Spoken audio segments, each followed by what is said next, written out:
He stood in front of the blackboard, chalk in hand, trying to hold the attention of a room full of restless teenagers.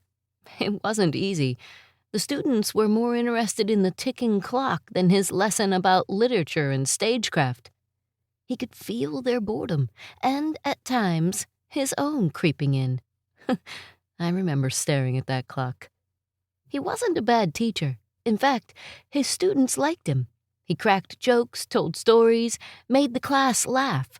But when the bell rang and the laughter faded, he felt something missing. Like he was meant to be performing somewhere else. Twist of Fate Radio. Still, teaching paid the bills. It was stable, noble work. He showed up every day, hoping that maybe, just maybe, one of his students would be inspired enough to chase a dream of their own. One afternoon after class, one of those students stopped by his desk. "Mr. J," the student said, "you're always telling us to follow our passions. When are you going to follow yours?" It was a question he couldn't shake. That night he sat in the empty theater at the school, the smell of sawdust and stage paint in the air. He thought about all the plays he'd helped his students perform. All the moments when he'd stood behind the curtain, coaching, guiding, clapping, but never stepping out himself. He'd always loved acting. He'd studied it in college but set it aside for something practical. A real job, his parents had called it. And yet, now a former student, someone he was supposed to be teaching, had flipped the script. So at nearly 30, he did something unexpected. He auditioned for a small local production, then another and another. His natural charisma, that spark he once used to keep a classroom alive, suddenly commanded a stage. Within months, people noticed.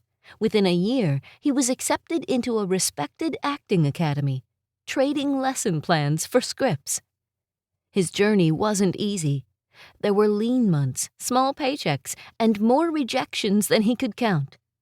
But he kept remembering that conversation, that moment a young student challenged him to live the lesson he'd been teaching. That challenge became his turning point. Years later, the world would see him as a hero, sometimes singing on Broadway, sometimes saving the world on the big screen. They'd see the confidence, the command, the magnetism. Few knew it was first honed in a classroom, convincing teenagers that Shakespeare was worth their time. He often said that teaching prepared him for everything that came next, especially the ability to hold an audience's attention.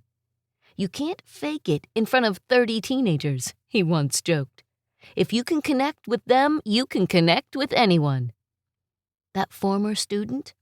They eventually wrote him a letter after seeing his face on movie posters around the world. "Thanks for showing us," it read, "that it's never too late to take your own advice." He kept that letter, framed it in his study, a reminder of how small moments ripple outward, how one honest question can rewrite a life's script. He'd spent years helping others find their spotlight, until one day, he finally stepped into his own. That teacher who almost stayed behind the desk was Hugh Jackman. What? Before he became the Claude mutant, the Broadway showman, the Hollywood leading man, he was simply Mr. Jackman, an English and PE teacher at a high school in Australia, unsure whether he'd ever take the leap. But he did, and in doing so, he reminded all of us that sometimes the most important lessons don't come from the curriculum. They come from courage. This has been Twist of Fate Radio. I'm Angela Clark. Until next time, remember, sometimes the smallest choices lead to the biggest consequences. Want to explore more stories like this?